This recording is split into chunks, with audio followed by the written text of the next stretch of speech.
Finally, Democrats in the House of Representatives are demanding that Donald Trump publicly release his cognitive exams and take a new cognitive exam in public as his physical and mental health continues to deteriorate. Scott MacFarlane from the MeidasTouch Network got the scoop. Ranking members of House Judiciary Committee formally asked the White House physician to conduct cognitive exams of Donald Trump and to post it publicly unedited, citing Truth Social posts and Trump's statements at the Easter egg roll. Quote, experts have repeatedly warned that the president has been exhibiting signs of consistent dementia, and signs that are consistent with dementia and cognitive decline. And in recent days, the country has watched President Trump's public statements and outbursts turn increasingly incoherent, volatile, profane, deranged, and threatening. And as long-term viewers of the MeidasTouch Network, you know, we've been focused on this for a very long time. I want to share with you this very powerful letter from Democratic Congressmember Jamie Raskin, who chairs, or he will be the chair of the House Judiciary Committee if Democrats take back the House. He's now the ranking member of the House Judiciary Committee. Here's his letter to Donald Trump's physician, Sean Barbarella. Here's what it says. According to former Representative Marjorie Taylor Greene, long one of Donald Trump's staunchest political allies, the president has, quote, gone mad. This is a medical judgment that I am not qualified to make, but I understand what Republican Marjorie Taylor Greene is talking about. Experts have repeatedly warned that the president has been exhibiting signs consistent with dementia and cognitive decline. And in recent days, the country has watched President Trump's public statements and outbursts turn increasingly incoherent, volatile, profane, deranged, and threatening. His apparently deteriorating condition has caused tremendous alarm across the nation and political spectrum about the president's cognitive function and continuing mental fitness for the office of the president, and prompted concerns about the president's well-being at a time when our country is at war, especially when the war was initiated by the president without congressional declaration or consent. The American people must be able to trust that the commander-in-chief has the mental capacity to discharge the essential duties of his office. I therefore request that you conduct a comprehensive cognitive assessment of President Donald Trump, provide the results to Congress, and make yourself available to brief Congress on your findings. Republicans and Democrats alike have recognized that presidential cognitive fitness is a matter of urgent and essential public concern, and that it warrants rigorous congressional oversight. Calling former President Joe Biden's mental acuity one of the greatest scandals in our nation's history, Oversight Committee Chairman James Comer actually subpoenaed the White House physician and issued a comprehensive staff report on the subject.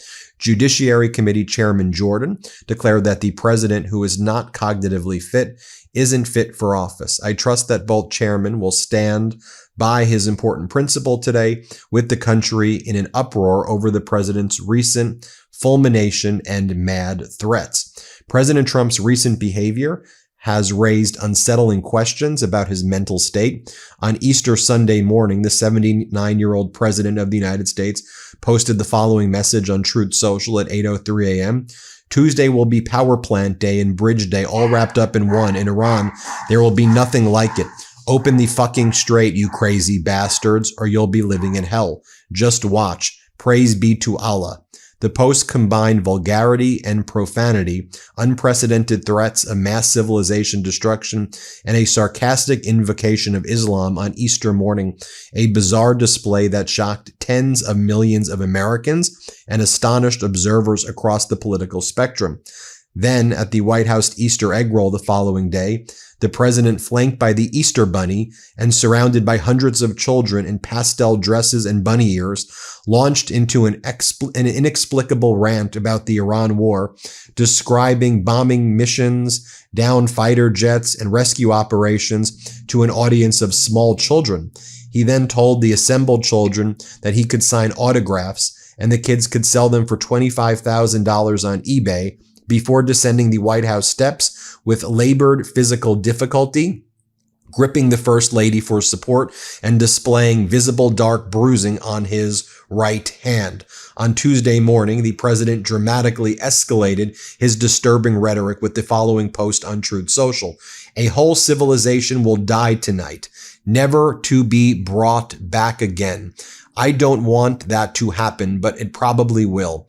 In a dashed off social media post, the President of the United States threatened to commit war crimes or even genocide on a country of more than 90 million people. Legal experts and world leaders, including the Pope, have repudiated those threats and warned that any strikes on civilian infrastructure and populations would constitute war crimes. The deep and growing alarm about the president's mental fitness does not follow party lines.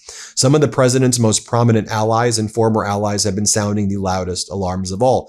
Former Representative Green, one of President Trump's fiercest defenders in Congress, after declaring that the president has gone insane, called for the invocation of the 25th Amendment. Tucker Carlson, who campaigned for the president in 2024, called the Easter egg Sunday post vile on every level and urged members of the administration to figure out the codes on the nuclear football to prevent catastrophe. Candace Owens called the president a genocidal lunatic and demanded that our Congress and military need to intervene. Even Alex Jones warned that the president sounds like an unhinged supervillain and asked on his broadcast, how do we 25th Amendment his ass? These concerns are widespread, with medical experts and the majority of Americans now believing the president lacks the mental sharpness and physical health to serve effectively. And they cite a poll where the majority or significant majority of Americans say Trump is unfit and the 25th Amendment needs to be invoked. This is plainly out of the realm of normal politics. When the President of the United States threatens to extinguish a civilization on social media, rants about combat missions with children at the Easter egg roll, and drops profane tirades on Easter morning, we have indisputably entered the realm of profound medical difficulty and concern. In October 2025, you issued a statement declaring that the president continues to demonstrate excellent overall health.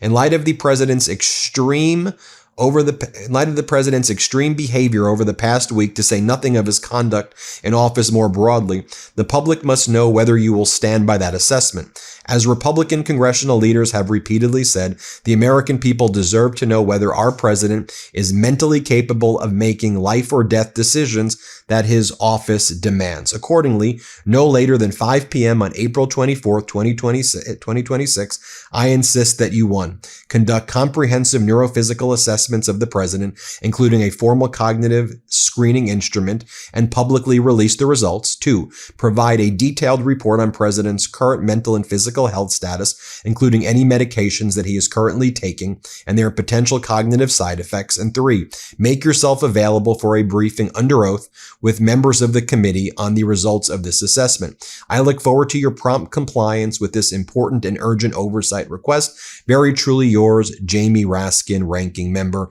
and he copies the Honorable Jim Jordan. Now, while Democrats don't control Congress at this stage, when Democrats are able to take control, which many believe will take place after the midterms, this letter can be enforced via an actual subpoena, getting Donald Trump's doctors to testify, producing the actual records, making Donald Trump's cognitive exams public. And you'll recall that when Donald Trump talks about these cognitive exams, Donald Trump's own statements are that I aced him, and it's a good thing I aced him because these are public exams. These are meant for the public. So if I didn't do good, the whole public would get to see it. Donald Trump also said that he was willing to publicly release MRI records, but then it turned out that he claimed he never got an MRI, even though he said he didn't know the distinction between an MRI and a CT scan, even though he originally said it was an MRI. Then they said it was an MRI of just the abdomen, which is not a thing that happens. Then he said that it was a CT scan of just the abdomen, and none of it made sense at all. But Donald Trump also said that these were public records and he was going to make them available. And of course, he lies about everything and didn't make them publicly available. And so why I'm bringing that up is if Donald Trump tries to claim, oh, I can't release, these are private medical files. These are part of my HIPAA records, right? The Health Privacy Act. we should point to those statements and say, well, actually, you recognize that your cognitive exams were public, as well as all of these tests were public, and you got to make them public as the president of the United States. Also, where are the medical records when Donald Trump was, allegedly shot in Pennsylvania? When there was the alleged assassination attempt, remember they were going to release the medical records from that hospital, and Trump claims he got shot with an AR-15 bullet in the ear. But he said he just got a little scratch on it, but the AR-15 bullet hit. Well, that document was never produced either. The hospital record, instead, he got one of these MAGA Republican Congress members, to basically write, Randy Jackson to write a letter saying, I've reviewed it and he's in perfect health, impeccable shape. Okay. And then, he says that he weighs he's 6'4", 6'3.5" and 220 pounds. And that his health is this is what his current doctor, this guy, says, that his current health has been demonstrated by the fact that he wins golf tournaments all of the time, and that shows his current health because of his golf tournament wins. Just clownish stuff. And as you know, on Midas Health, we have Dr. Vin Gupta, who's been breaking this down. I have Dr. Vin Gupta on once or twice a week, and Dr. Gupta and I discuss Donald Trump's deteriorating health. And so keep you posted every step of the way here. Make sure you hit subscribe. That's the letter from the Democrats in Congress. We'll keep you posted. Thanks for watching. Want to stay plugged in? Become a subscriber to our Substack at MeidasPlus.com.